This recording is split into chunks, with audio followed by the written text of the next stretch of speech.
Baik, kita mulai. Bismillahirrahmanirrahim. Assalamualaikum warahmatullahi wabarakatuh. Alhamdulillah wassalatu wassalamu ala Rasulillah wa ala alihi wa sahbihi wa mawalah wa la hawla wa la quwata illa billahi wa ba'du. Baik, kita akan lanjutkan kajian kita, masih membahas kitab Al-Janaiz, dan kita masuk pada hadis ke-50 ke-543 di sini. Baik, kita akan baca. Wa an Ibni Abbasin radhiyallahu anhuma qala sami'tu an-nabiyya sallallahu alaihi wasallam yaqul ma min rajulin muslimin yamutu fayaqumu ala janazatihi arba'una rajulan la yusyrikuna billahi syai'an illa syafa'ahumullahu fihi, rawahu Muslim.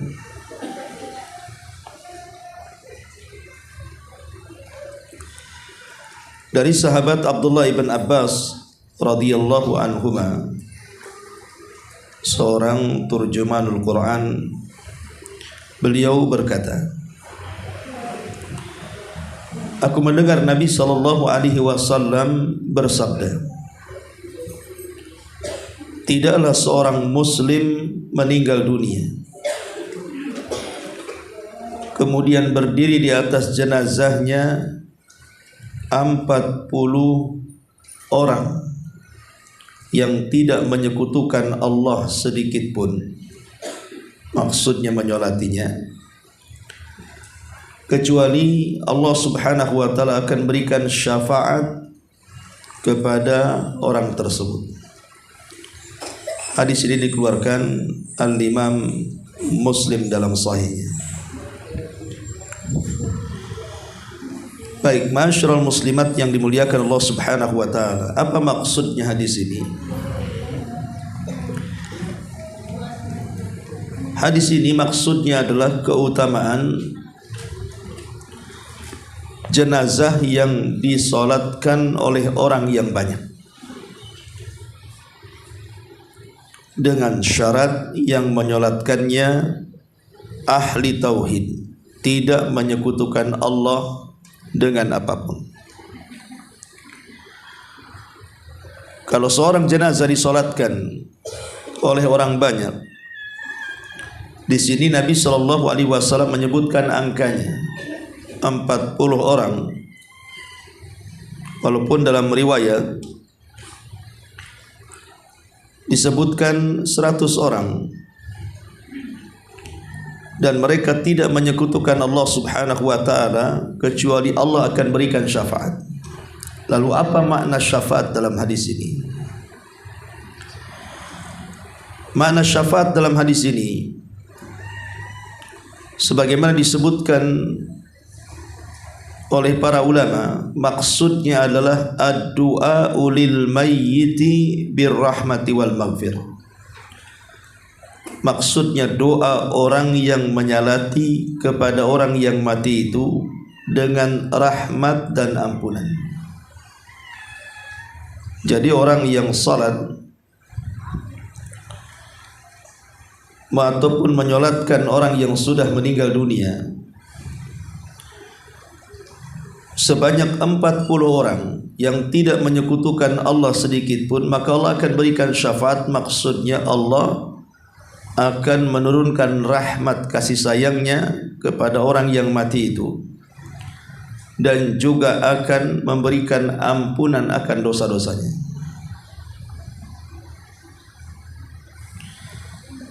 Ma'asyiral muslimat yang dimuliakan Allah azza wa jalla, Al-Imam Ibnul Qayyim rahimahullahu ta'ala, beliau mengatakan, fahadha maqsudus salati 'alal mayyit, wa huwa ad-du'a lahu wal istighfar wasyafa'atu fi. Maksudnya di sini adalah salat bagi orang yang meninggal dunia adalah bentuk doa kepada orang yang mati dan bentuk istighfar, memintakan ampun kepada orang mati, dan juga sebagai syafaat penolong bagi orang yang meninggal itu. Sebagaimana disebutkan juga Imam Al-Mubarakfuri, beliau mengatakan dalam hadis ini, istihbabu takthiri jama'atil janazati, sangat dianjurkan sekali banyaknya jemaah yang menyolatkan jenazah. Wa yutlabu bulughuhum ila hadzal adadi alladhi yakunu min mujibatil fauzi, dan sangat dituntut jumlah orang yang menyalatkan sebagaimana yang dicantumkan dalam hadis ini, 40 orang. Karena hal itulah, kata beliau, salah satu penyebab selamatnya orang yang meninggal itu. Ada juga yang mengatakan maksudnya syafaat di sini adalah qabulud doa, diterimanya doa man shallal janazata 'alal mayyit, bagi orang yang salat jenazah terhadap orang yang sudah meninggal. Wa fadlullahi wasi, dan karunia Allah itu sangat luas sekali. Dari sini jelaslah makna syafaat dalam hadis ini, illa syafa'ahumullahu fi, bahwa orang yang meninggal dunia kalau disalatkan sebanyak 40 orang ataupun lebih, tidak kurang maksudnya, maka Allah Subhanahu wa ta'ala akan memberikan kasih sayangnya kepada orang yang sudah mati itu. Bukan hanya itu saja, bahkan Allah Subhanahu wa ta'ala akan mengampuni dosa-dosanya dan akan menolong dia dari setiap kesulitan setelah kematiannya, dengan catatan dua. Pertama, an yakunu syafi'ina fihi ay am mukhlisina lahu du'a sa'ilina lahul maghfirah, dengan catatan orang yang memberikan syafaat atau pertolongan itu maksudnya adalah orang-orang yang menyalatkan dengan penuh keikhlasan saat doa dan meminta ampunan akan dosa-dosa orang yang sedang disolatkannya. Jadi orang yang hadir menyolatkannya betul-betul ikhlas saat berdoa dan meminta ampunan kepada Allah atas orang yang sudah meninggal. Syarat yang kedua, an yakunu muslimin, yang menyolatkan harus orang Islam,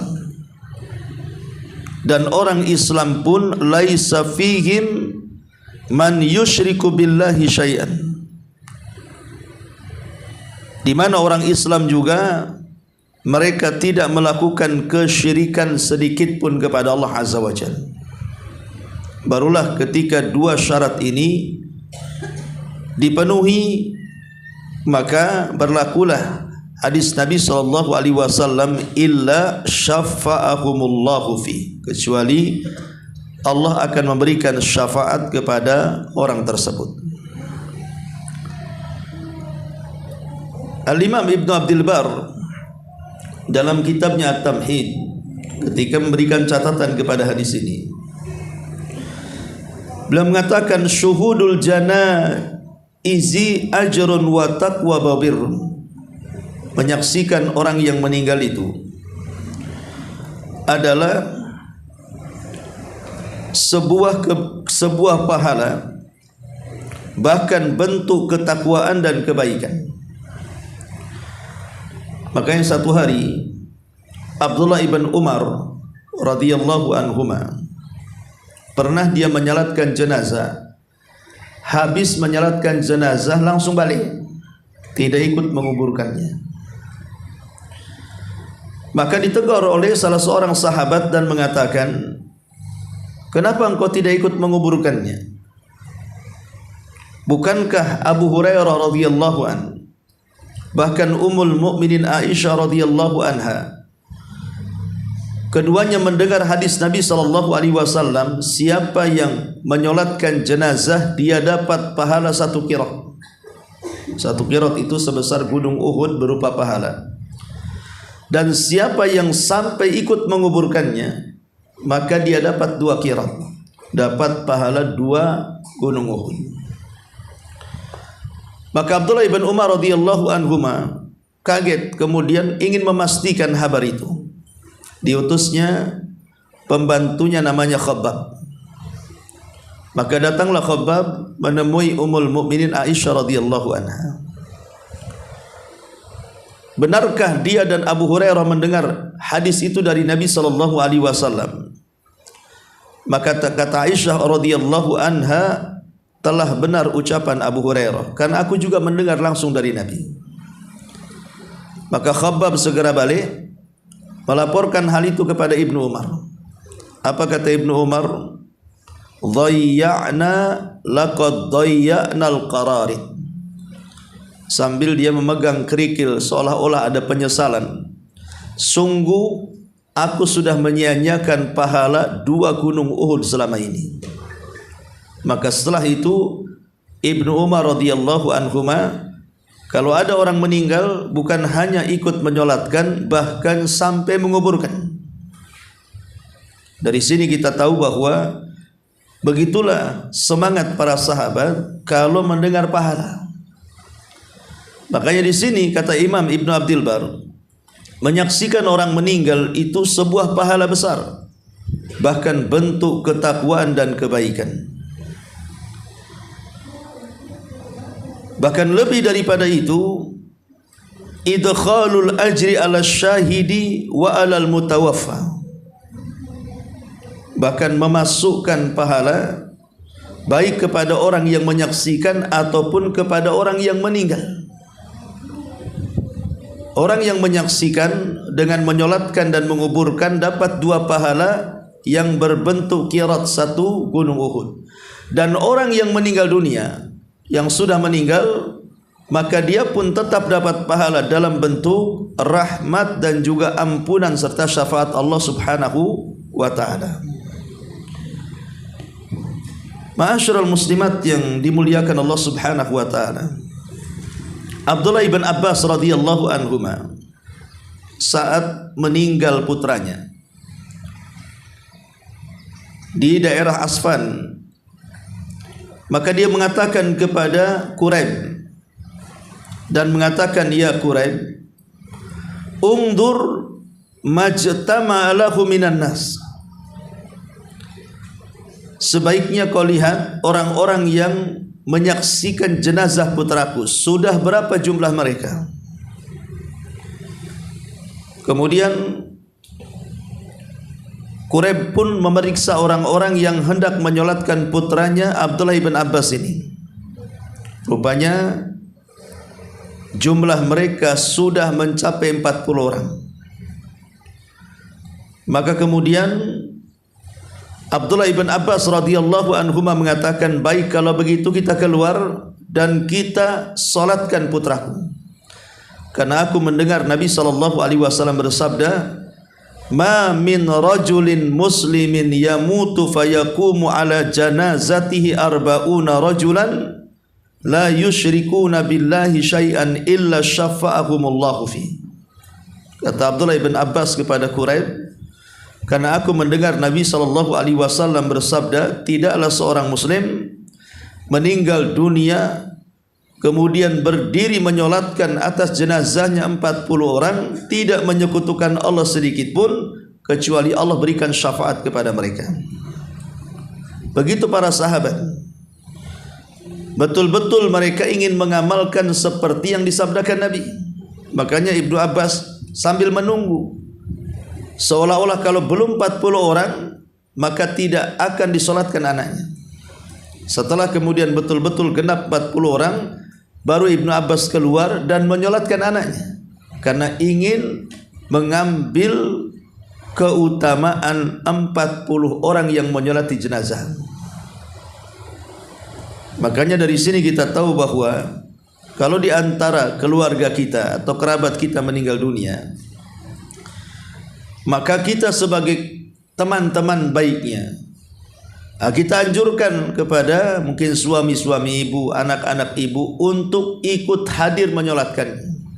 Kalau memang sehat dan mampu untuk atau luang waktu untuk datang menyolatkannya, karena ini sangat bermanfaat baik bagi yang menyolatkan dapat pahala 1 qirat, ataupun orang yang meninggal dunia akan diberikan syafaat dalam bentuk rahmat dan juga ampunan Allah Subhanahu wa taala. Ma'asyiral muslimat yang dimuliakan Allah Subhanahu wa taala, Syekhul Islam Ibn Taimiyah rahimahullahu taala, beliau mengatakan, doaul mu'minina lil mu'minin, doa orang-orang yang beriman kepada orang yang beriman, seperti solat-solat mereka dalam jenazah, maka itu sangat bermanfaat bagi si mayat. Jadi sangat bermanfaat lagi bagi si mayat, karena kalau orang yang sudah meninggal dunia, mereka kan tidak mungkin melakukan sebuah amalan, yang ada hanya hisab yang menunggunya. Maka kita sebagai orang hiduplah yang menolong saudara kita agar memintakan ampun kepada Allah Azza wa Jal, agar Allah menurunkan rahmat dan ampunannya. Pertanyaannya, bagaimana kalau seandainya jumlahnya tidak sampai 40 orang? Kita sudah berusaha menyebarkan di grup-grup WhatsApp supaya datang menyolatkannya, bahkan mencari momen terbaik, mungkin setelah sholat wajib di masjid, biar banyak orang yang menyolatkannya. Tapi juga qadar Allah, yang datang tidak sebanyak itu.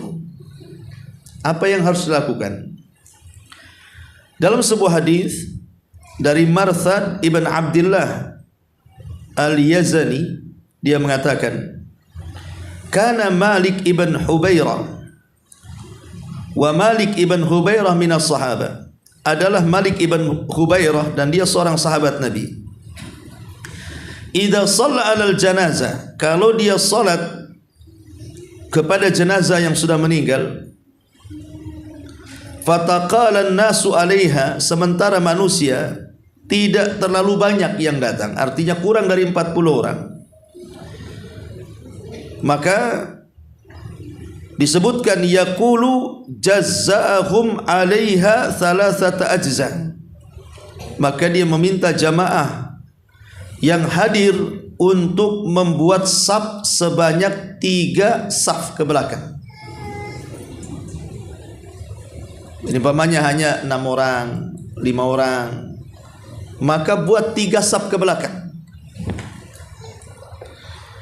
Kemudian summa qala, kemudian dia mengatakan, maksudnya Malik ibn Hubairah mengutip sabda Nabi sallallahu alaihi wasallam, man shalla alaihi thalathata sufufin faqad aujaba, barang siapa yang salat kepada jenazah yang sudah meninggal dengan merangkai 3 saf minimalnya, faqad aujaba, maka sungguh dia telah wajib. Apa maksudnya? Ada yang mengatakan aujabalahul maghfirah, maksudnya wajib dia mendapatkan ampunan. Ada yang mengatakan aujabalahul jannah, wajib dia mendapatkan surga. Aujabalahur rahmah, wajib dia mendapatkan rahmat. Dari sini kita pahami, maka kalau kita sudah berusaha mencari orang untuk menyolati keluarga kita, tapi Allah takdirkan memang tidak banyak yang datang, maka supaya tidak luput keutamaan orang yang menyolatkan, maka Nabi SAW berikan solusi dengan cara apa? Membuat 3 saf. Anggaplah yang menyolati 4 orang, ya sudah buat 3 saf, 2 di depan, 1 di belakang, 1 di belakang lagi, kan begitu, supaya lengkap menjadi 3 saf. Atau yang datang cuma 3 orang, 4 orang dengan imam, maka sama dibuat 3 saf, 1 di depan, belakangnya lagi 1, belakangnya lagi 1, supaya mendapatkan keutamaan hadis ini. Itu kalau seandainya jamaah yang datang kurang daripada 40 orang. Ma'asyiral muslimat yang dimuliakan Allah Subhanahu wa taala, lah tentu manfaat ibadah bagi orang yang meninggal ini bukan hanya sekedar sholat saja, tetapi juga ada beberapa amalan-amalan selain daripada ini yang sangat bermanfaat bagi orang yang sudah meninggal. Apa saja? Di antaranya adalah doa dan istighfar. Berdoa dan istighfar. Pamannya mungkin yang laki-laki yang menguburkan sampai di kuburan, maka sangat dianjurkan sebelum pulang, kalau dia tidak sempat kemudian ikut menguburkan, memegang cangkul, sekop dan yang semacamnya untuk ikut menguburkan, hanya bisa menyaksikan saja, maka sangat dianjurkan sebelum pulang ambil sekepal tanah atau 3 kepalan tanah, kemudian diletakkan di atas kuburannya, kemudian menghadap kiblat dan mendoakan 2 perkara. Pertama, doakan agar dia mampu menjawab pertanyaan mungkar dan nakir supaya selamat dari fitnah kubur. Yang kedua, doakan rahmat dan ampunan. Setelah itu baru balik. Jadi bukannya sekedar menyaksikan dari kejauhan selesai kemudian pulang, tidak. Sangat dianjurkan mendatangi kuburannya, ambil 3 kepal tanah, kemudian menghadap kiblat, kemudian mendoakan 2 perkara. Allahumma tsabbithu, ya Allah tetapkan jawabannya. Allahumma ighfir lahu warhamhu, ya Allah ampuni dan rahmati orang yang mati ini. Dan itu sangat bermanfaat bagi si mati. Adapun manfaat bagi orang hidup apa? Ya, manfaat bagi orang hidup yang ada di kuburan tentunya adalah diingatkan dengan kematian. Kemudian yang kedua adalah sedekah jariyah, sedekah yang mengalir, baik oleh si mati saat hidupnya, dia bersedekah dalam bentuk wakaf umpamanya, baik wakaf tanah untuk masjid, wakaf bangunan, wakaf Al-Quran, terserah, intinya wakaf. Atau bagi orang yang hidup dari keluarganya, menyedekahkan hartanya diniatkan untuk orang mati, maka dua-duanya sangat bermanfaat bagi si mati. Atau yang ketiga, amal soleh. Amal soleh baik si mati sebelum matinya, dia banyak melakukan amal soleh. Atau orang yang hidup, dia melakukan banyak amal soleh seperti umpamanya anaknya.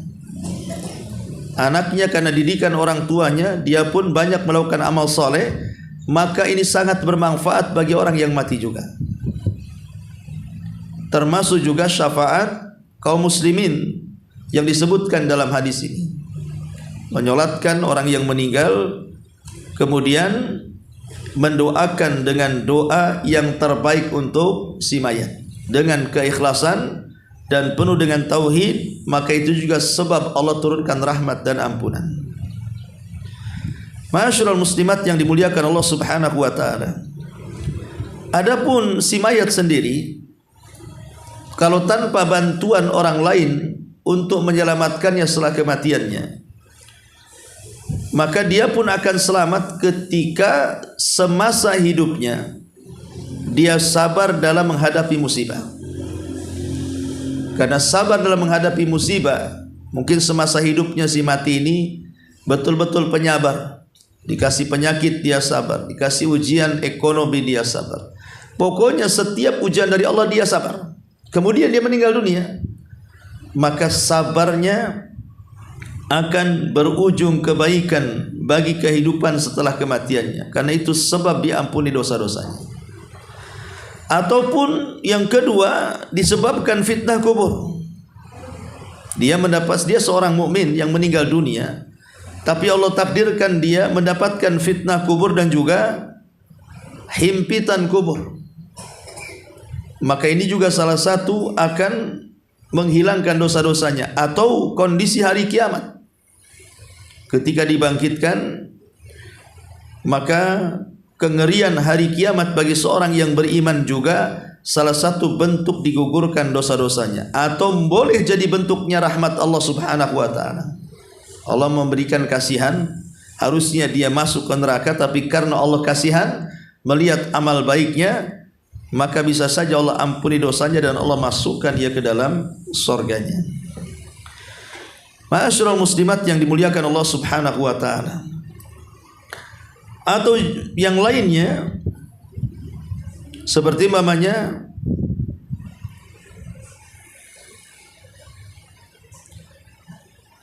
selain daripada rahmat Allah Subhanahu wa taala dan juga syafaatnya, bagi si mayat ini mungkin saat di dunianya dia terus berdoa kepada Allah Subhanahu wa taala agar dia diselamatkan dari adab setelah kematiannya. Makanya penting habis sholat bukan hanya sekedar berdoa di dunia saja soal kebaikan ekonomi, keluarga, anak, tapi sebenarnya doa yang paling baik minta keselamatan setelah kematian. Makanya Yahya ibn Zakaria meminta kepada Allah Subhanahu wa taala, salamun alaihi yauma wulida wa yauma yamutu wa yauma yub'atsu hayya. Minta diselamatkan ketika dia dilahirkan, ketika dia diwafatkan, dan ketika dia dibangkitkan. Karena 3 perkara ini yang menentukan keselamatan manusia: saat dilahirkan, saat diwafatkan, dan saat dibangkitkan. Minta agar diselamatkan Allah Subhanahu wa taala. Banyak-banyak berdoa. Baik, ma'asyiral muslimat yang dimuliakan Allah Subhanahu wa taala. Di antara faedah hadis ini, pertama, anna ghairal muslim la tanfa'us syafa'ah. Ingat, kalau yang menyolatkan orang yang bukan muslim, maka tidak akan manfaat syafaatnya. Karena orang-orang kafir di akhirat, Allah mengatakan wala tanfa'us syafa'atu syafi'in. Orang kafir itu tidak akan bermanfaat orang yang berikan syafaat kepadanya. Maka di dunia juga sama, dia pun tidak akan manfaat doanya kalau dia orang kafir. Karena di sini Rasul mengatakan ma min rajulin muslim. Ada kalimat muslim di sini. Berarti syarat orang yang menyolatkannya harus muslim, bukan kafir, bukan musyrik. Yang kedua adalah qama ala janazatihi arba'una rajulan la yusyrikuna billahi syai'an. Yang menegakkan salatnya harus 40 orang yang mentauhidkan Allah Subhanahu wa taala. Kemudian yang ketiga, masyru'iyatu taktsiril musallina ala janazatihi talaban linaili syafa'atihi. Disyariatkan memperbanyak jumlah orang yang salat jenazah karena mengharap mendapatkan syafaat dari mereka. Kemudian yang keempat, anna du'a minasy-syafa'ati, yakni du'aul insan lil insan syafa'atan. Maksudnya adalah bahwa doa dari syafaat, maksudnya seorang manusia mendoakan manusia yang lain, meminta syafaat kepada Allah. Dan makna syafaat sudah saya jelaskan, artinya Allah akan menurunkan rahmat dan juga ampunan. Kemudian faedah selanjutnya yang keenam, annal a'dad allati yu'ayyinuha syar'u tauqifiyah, bahwa jumlah yang ditetapkan oleh syariat adalah jumlah terima jadi. Artinya tidak boleh kurang, lebih enggak apa-apa, tidak boleh kurang dari 40. Kemudian juga faedah yang ketujuh, bahwa kalimat la yusyriku bihi syai'an, bahwa dia tidak menyekutukan Allah dengan apapun, seolah-olah mencakup syirik kecil dan syirik besar. Karena di sini umum syai'an ini kalimat nakirah, Dan nakirah itu tufidul umum, menunjukkan apa? Mencakup syirkul akbar dan juga syirkul asghar. Tetapi bagaimana kalau seandainya orang mungkin bisa menghindar dari syirkul akbar, tapi sulit untuk terhindar dari syirkul asghar, seperti riya, itu kan syirik kecil. Orang agak sulit untuk menghindar dari syirik kecil ini. Kemudian dia menyolatkan. Apakah juga berlaku Allah berikan syafaat bagi yang terkena syirkul asghar tapi tidak melakukan syirkul akbar? Maksudnya begitu.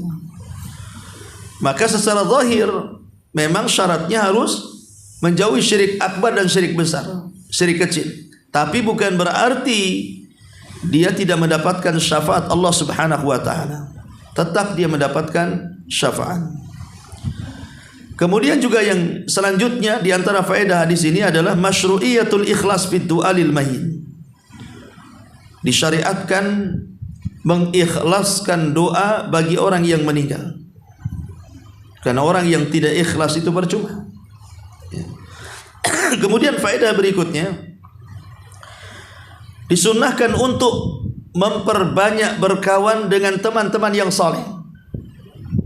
Jadi sangat dianjurkan ibu banyak berkawan dengan kawan-kawan yang saleh dan saleha. Karena kalau kita banyak relasi, banyak kawan, kemudian kita meninggal dunia, tentu mereka akan sedikit banyak akan mendoakan kita. Apalagi bukan hanya sekadar itu, kita menjadi orang baik di tengah-tengah teman-teman kita, tetangga-tetangga kita, suka nolong, suka bantu, umpamanya kan, suka mendakwahi, menasihati, sehingga kehilangannya itu membuat sedih yang lainnya. Akhirnya mereka pun karena melihat jasa kebaikan semasa hidupnya, mau tidak mau akhirnya dia mendoakan kebaikan. Nah, ini juga penting di dunia ini, jadi orang baik, suka nolong orang, supaya ketika meninggal dunia tidak dilupakan orang. Kemudian juga di sini bahwa faedah yang terakhir, annaka idza alimta anna hadzal rajula kafir. Kalau engkau tahu bahwa orang yang meninggal seorang kafir, harrama 'alaikas shalah, maka salat haram padanya. Maksudnya baik yang menyolatkan harus muslim, baik yang disolatkan harus muslim. Kalau yang disolatkan kafir, maka tetap kita tidak boleh menyolatkan, apalagi mendoakan. Makanya Nabi SAW saat kematian Abu Talib, paman tercintanya, dan kematiannya tidak muslim alias kafir karena tidak mengucapkan kalimat tauhid saat kematiannya, Rasul ingin sekali mendapatkan pengabulan doa supaya pamannya diselamatkan, dan setiap hari meminta kepada Allah agar diampuni dosa-dosanya karena melihat jasanya besar kepada Islam. Tapi Allah Subhanahu wa taala justru menurunkan ayat dan mengatakan, ma kana lin nabi an yastaghfiru lil musyrikin walau kanu ulil qurba. Tidak layak bagi seorang nabi meminta ampunkan kepada orang musyrik walaupun orang musyrik itu kerabat dekatnya. Turun ayat ini melarang Nabi SAW untuk mendoakan ampun kepada pamannya Abu Talib. Tapi meski demikian, satu hari Abbas ibn Abdul Muttalib bicara dengan Nabi, mengingatkan tentang jasa-jasa Abu Talib. Apakah jasa-jasanya itu sia-sia wahai Rasul? Maka Rasul mengatakan tidak.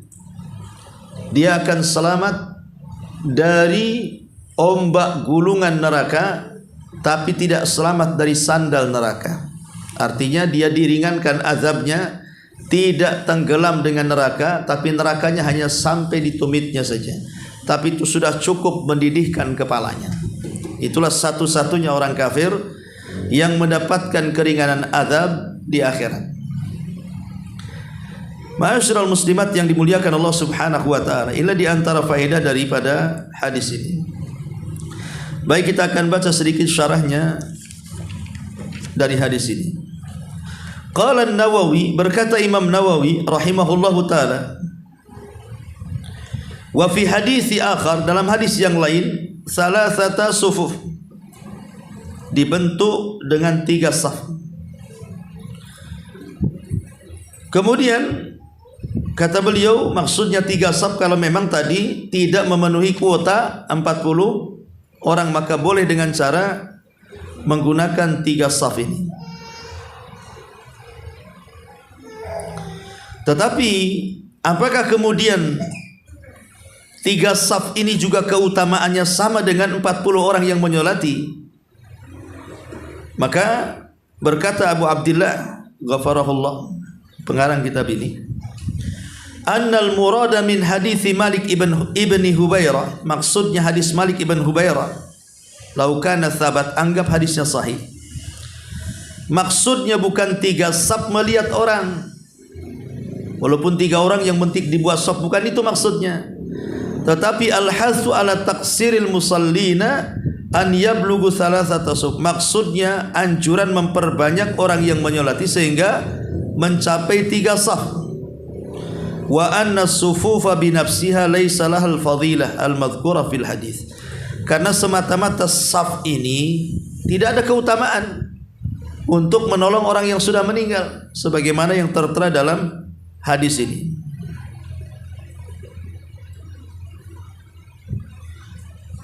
Intinya bahwa terjadi silang pendapat tentang masalah ini. Baik, ada sebuah hadis dari Al-Imam At-Tabrani dari Abi Umamah. Sallan Nabi SAW ala janazatin wa ma'ahu sab'atu nafar faja'ala thalathata safan.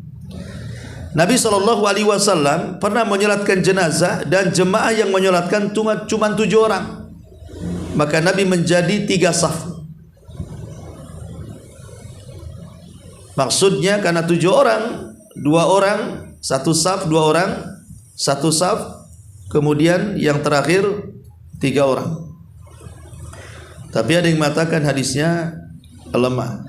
Tapi walaupun lemah karena banyak syahidnya, maka solat jenazah dengan menggunakan 3 saf itu adalah sangat dianjurkan. Sangat dianjurkan karena Allah itu yuhibbul witra. Innallaha huwal witrun yuhibbul witra. Allah itu suka yang ganjil karena dia adalah ganjil. Jadi ganjil itu perkara yang disukai Allah Subhanahu wa taala. Kalau memang pamannya 3 saf juga masih banyak juga yang menyolatkan, maka gunakan angka ganjil. Pamannya karena membeludak gitu ya, maka seorang imam harus menginstruksikan buat 3 saf. Masih banyak Ustaz, buat 5 saf. Masih banyak buat 7 saf. Masih banyak buat 9 saf. Pokoknya diganjil-ganjilkan angkanya. Ya, sebagaimana juga kain kafan bagi si mayat juga ganjil. Kalau kurang 3 tambah 5. Kalau kurang 5 tambah 7. Itu maksudnya ya. Bukan berarti yang genap tidak boleh, cuman sangat dianjurkan dengan cara diganjilkan. Kalau seandainya orang yang menyolatkan jenazah dibuat 4 saf ya sah saja gitu ya. Cuman sangat dianjurkan kalau dibentuk 3 saf dalam salat. Wallahu alam, ini di antara keterangan hadis Abdullah bin Abbas radhiyallahu anhuma. Baik, sampai di sini aja, satu hadis saja. Sebelum saya tutup, silakan kalau ada yang bertanya.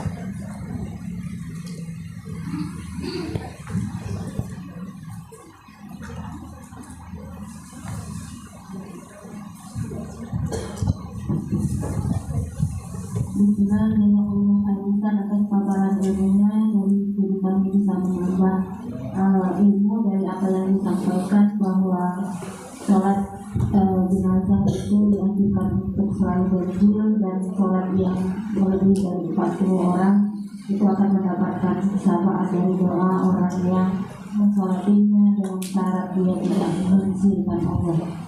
Begini Ustaz, kemarin kami baru kehilangan salah satu anggota pengajian kami, Ibu Alfia, yang wafat. Dan ini tadi malam sudah beramai-ramai menyelenggarakan jenazahnya dan memakamkan beliau. Terasa sampai saat ini di hati kami sangat merasa kehilangan, karena beliau adalah salah satu jemaah pengajian yang sangat aktif di pengajian ini. Mudah-mudahan beliau diampunkan dosa-dosanya dan diterima segala amal soleh. Amin ya rabbal alamin.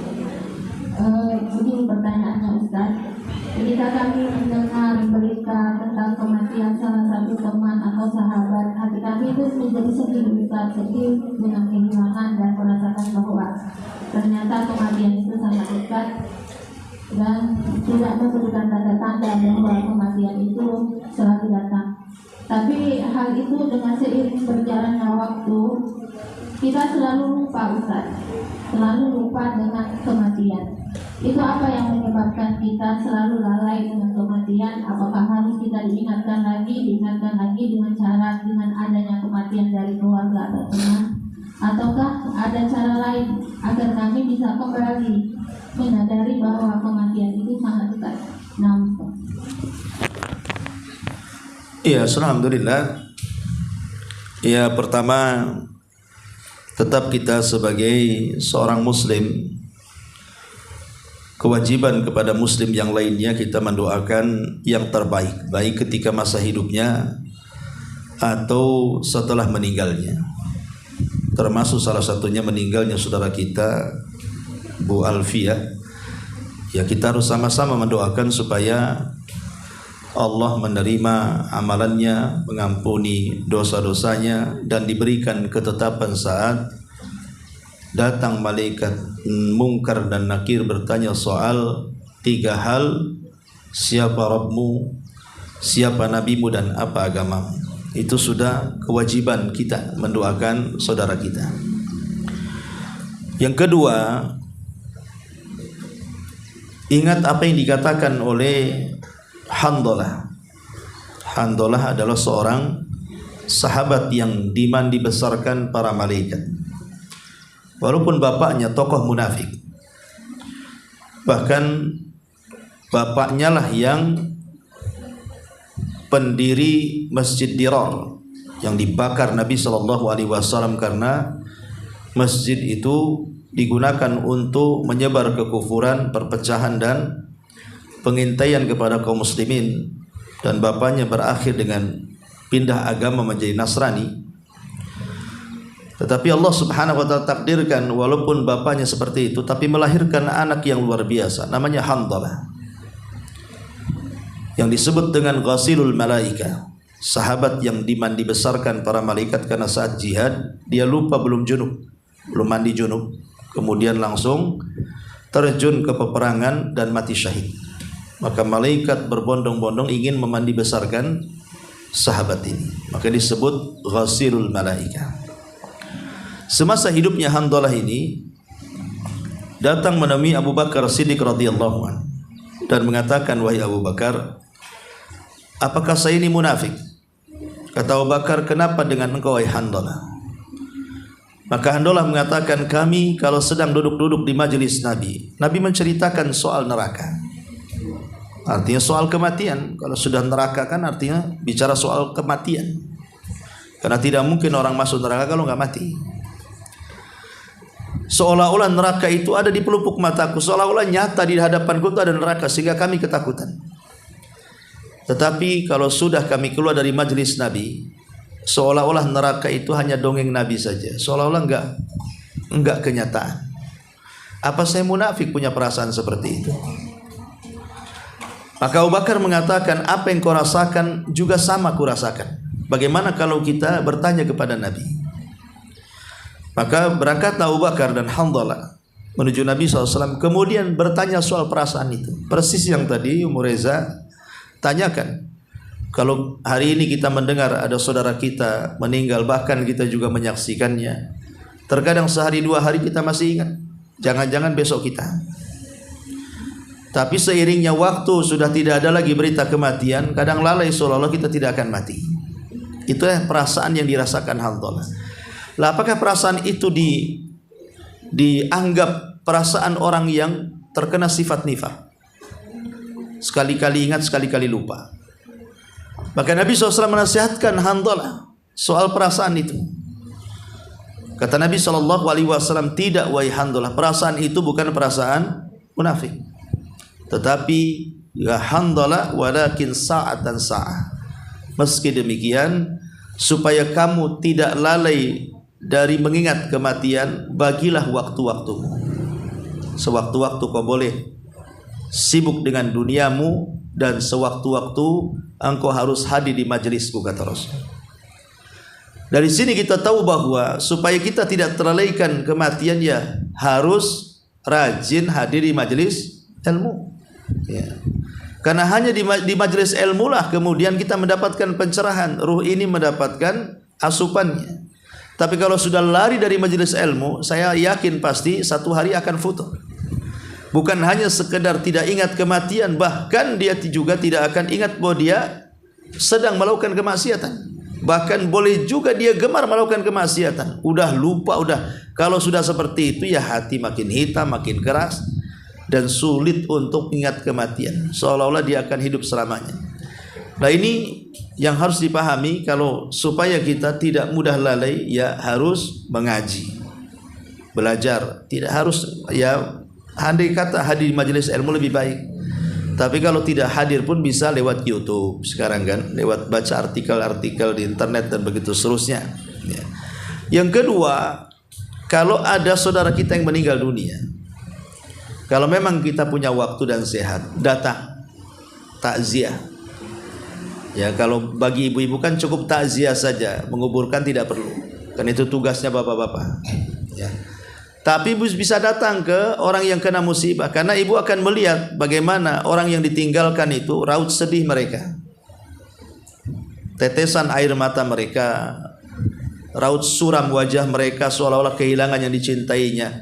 Terkadang kita kan ikut merasakan juga tuh, bagaimana sedihnya mereka. Terkadang kita ikut menangis juga kan.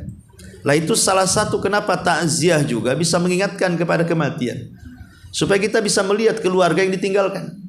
Bagaimana kesedihan mereka itu kita rasakan di situ. Ya. Apalagi kalau seandainya kita ikut memfardu kifayahkan, sampai ikut kemudian memandikan, mengkafankan, maka itu lebih terasa lagi. Kemudian juga ya sekali-kali bagi perempuan boleh ziarah kubur, tapi jangan sering. Karena Rasul mengatakan la'anallah zuwaratul kubur. Allah melaknat wanita-wanita yang sering ziarah kubur. Karena zuwarat atau zawarat menggunakan siyagul mubalaghah, kata Syekh Albani, maknanya yang dilarang itu yang sering. Tetapi kalau sekali-kali tidak masuk dalam hadis ini.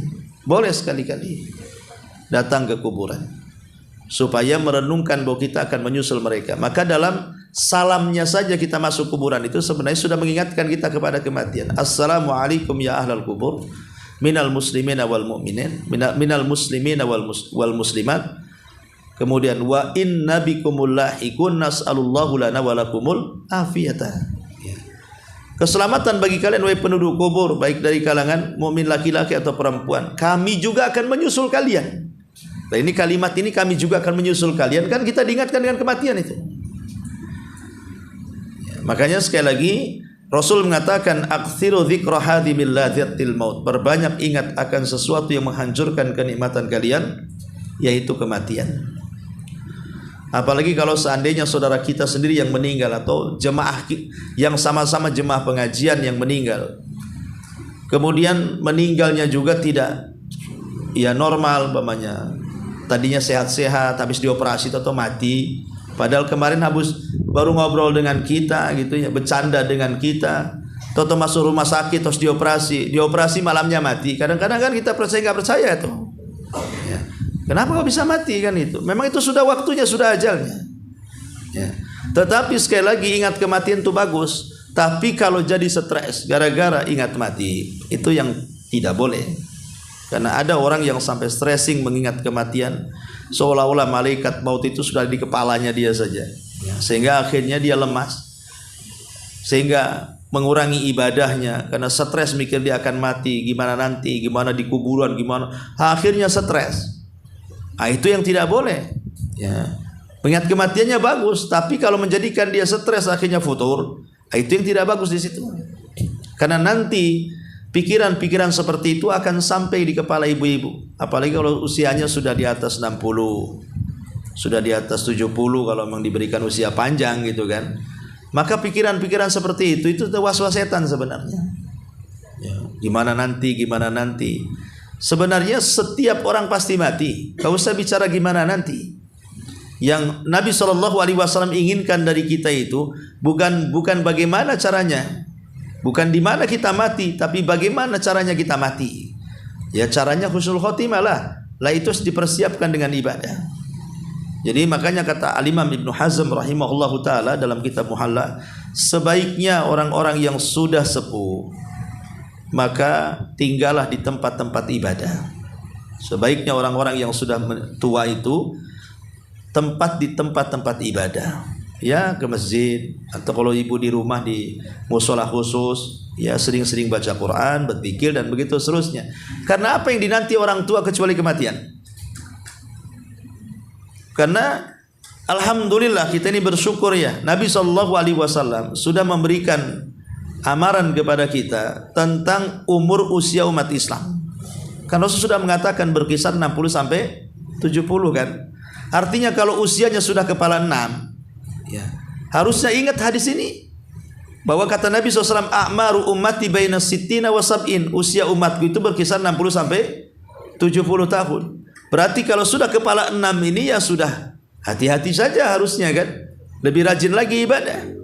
Karena kalaupun seandainya dia lewat 70 tahun itu sedikit sekali, jarang orang yang diberikan usia di atas 70 tahun. Ada bukan tidak ada, tapi umumnya orang meninggal itu biasanya di usia 70 tahun ke bawah.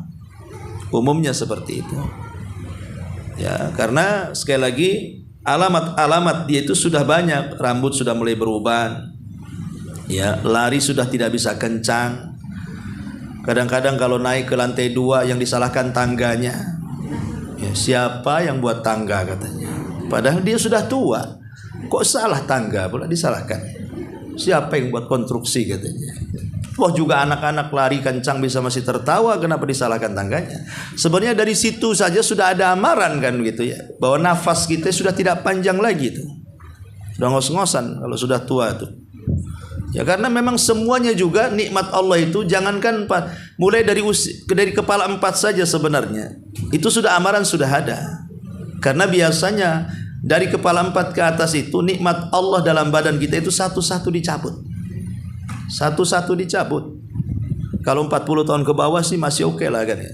Tapi kalau sudah tahun 40 ke bawah ke atas itu satu-satu dicabut. Jantung mulai bermasalah, paru-paru mulai bermasalah, ginjal mulai bermasalah dan begitu seterusnya. Jadi amaran-amaran itu sudah ada sebenarnya. Cuman kadang-kadang setan itu datang melupakan kita, seolah-olah kita ini sehat-sehat, gak akan mati, sehingga dilupakan ingat akan kematian. Wallahu a'lam. Iya. Saya izin membacakan pertanyaan Ustaz dari jamaah. Pertanyaannya gini, Assalamualaikum Ustaz, warahmatullahi wabarakatuh. Semoga Allah selalu melindungi Ustaz dan keluarga, amin. Di Ustaz, di kampung Ana itu ada sebuah tradisi ketika yang mensolatkan jenazah itu sampai 40 orang. Kemudian keluarga si mayit itu memberikan amplop. Ketika saya sempat bertanya itu tujuannya untuk apa? Ini sedekah karena sudah mensolatkan anggota keluarga kami melebihi dari 40 orang. Jadi setiap orang yang hadir sholat itu diberi uang gitu. Itu gimana hukumnya? Itu yang ditanyakan. Ya, alhamdulillah. Ya, kalau dia mau ingin berbuat baik sih tidak ada masalah. Tetapi bagi yang menyolatkan, kalau dia sadar, sebaiknya ditolak. Sebaiknya ditolak. Karena kedatangan mereka itu murni untuk mendapatkan pahala, bukan untuk mendapatkan amplop.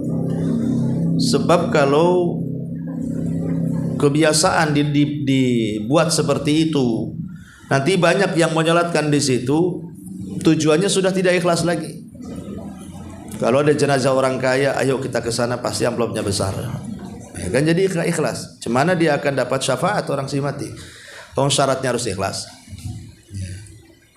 Jadi sekali lagi, ya kalaupun memang si mayat ini orang baik, karena dia kaya raya banyak duitnya, kemudian ingin bersedekah kepada orang yang menyolatkan keluarganya, ya tidak ada masalah secara hukum. Itu baik-baik saja. Apalagi sedekahnya itu di antara jemaah yang menyolatkan itu banyak-banyak orang miskin, orang fakir, yaitu salah satu bentuk amalan sedekah yang kalau ikhlas akan sampai kepada orang yang meninggal. Umpamanya seorang istri tinggal mati suaminya, dapat harta banyak kan gitu. Akhirnya kemudian dia ingin anak-anak pesantren datang menyolatkan suaminya, habis itu dikasih amplop masing-masing, ya nggak ada masalah secara hukum, dan itu kalau ikhlas ya insya Allah dapat kebaikan. Tapi bagi orang yang menyolatkan sebaiknya tidak diterima gitu maksudnya, karena dikhawatirkan akan menggoncang keikhlasannya. Nanti kalau ada keluarga dia lagi yang meninggal, berbondong-bondong datang, karena amplop yang memang mereka sudah terima dulu waktu mungkin suaminya meninggal, sekarang anaknya atau keluarganya. Nah itu kan bisa memicu ketidakikhlasan.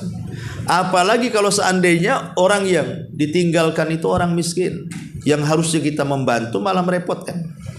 Bukankah Rasul mengatakan kepada para sahabat, isna'u ila li ali Ja'far ta'aman, buatlah oleh kalian bagi keluarga Ja'far itu makanan.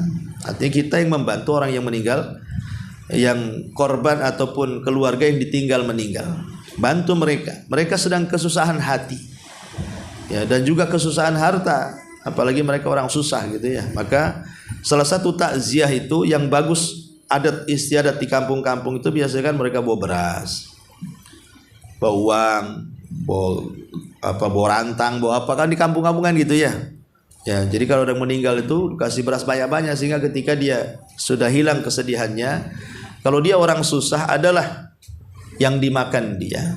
Umpamanya yang meninggal orang yang menopang hidupnya. Jadi sangat membantu tradisi baik seperti ini. Ya. Wallahu a'lam. Baik, di sini ada pertanyaan di YouTube ini. Bentar saya baca di YouTube dulu ini. Afwan Ustadz, kalau air mata kita menetes di mayat, apakah akan memberatkan siksa si mayat? Iya, alhamdulillah. Kalau maksudnya tetesan air mata di sini artinya niyaha, maka iya akan sangat menyakitkan hati si mayat. Kalau tetesan air mata ini gara-gara niyaha. Tapi kalau tetesan air mata ini karena rahmat, seperti Nabi SAW meneteskan air mata selama 3 hari karena meninggalnya Ibrahim, putra beliau, maka Rasul mengatakan ini air mata rahmat, tidak ada masalah. Yang namanya orang ditinggal mati, ya pasti sedih lah. Apalagi orang yang ditinggal ini memang orang yang dicintainya, suaminya, istrinya, anaknya, orang tuanya. Siapa yang tidak menangis kan begitu ya? Pasti menangis. Tapi kalau tangisannya hanya tangisan rahmat, karena kesedihan saja, maka tidak ada masalah. Tapi kalau tangisannya sampai meraung, yang kita kenal dengan niyaha, sampai mengguling-guling, sampai menggoncang-goncang si mayat gitu ya, sampai mengucapkan kalimat-kalimat melakukan takdir, kalau kau mati siapa yang ngasih anakmu makan, kalau kau mati gimana aku hidupnya. Nah, itu kan sudah nolak-nolak takdir kan, kalau udah kalimat-kalimat seperti itu. Nah, itu yang menyakitkan si mayat kalau matinya, kalau tangisannya sampai dalam bentuk niyaha. Wallahu a'lam. Iya, silakan. Assalamualaikum Ustaz. Waalaikumsalam. Izin bertanya. Iya. Tadi Ustaz bilang kan kalau ada yang meninggal dunia kita disyariatkan untuk menyolati dan mengantar ke kuburan. Iya. Nah itu apakah berlaku juga untuk para perempuan atau hanya untuk laki-laki saja? Kalau menyolatkan itu umum, laki-laki dan perempuan sangat dianjurkan sama hukumnya. Kalau khusus menguburkan, ada hadis Ummu Salamah yang melarang wanita-wanita untuk ikut menguburkan. Kenapa? Karena perasaan wanita lebih dalam dibandingkan akalnya. Takut ketika orang dicintainya betul-betul dikubur, ya kan? Nanti niyaha di kuburan. Dan itu sudah banyak jerit-jerit di kuburan. Saya melihat orang yang melihat suaminya dikubur, tiba-tiba jerit-jerit istrinya di kuburan. Itu kan gak pantas.